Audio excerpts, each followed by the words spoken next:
هنا بنلاحظ طبعا ان الرد ايه من الطفل، ان هو عايز يقول هو كان اب كويس وكانت ام كويسه، بس ما كان انا ما اعرفهمش، يعني ما كانش فيه اي مشاعر بينا، او في مواقف معينه اللي افتكرها. يعني كنا بنقعد نتفرج على فيلم مع بعض، وده اخرنا، ده اخرنا في التواصل العاطفي الاجتماعي.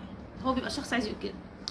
ده كان موجود فيا في الاول، يعني طول 11 سنه انا اتجوزت، واما خلفت على طول فيهم كنت يعني مع ابني وبنتي كنت من كتر ما انا متوتره وهم صعبين وانا بتعب قوي بسرعه.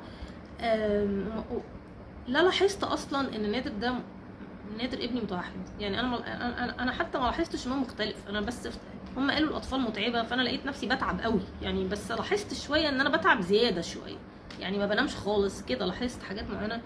وبعدين قلت عادي، اكيد العيب فيا يعني،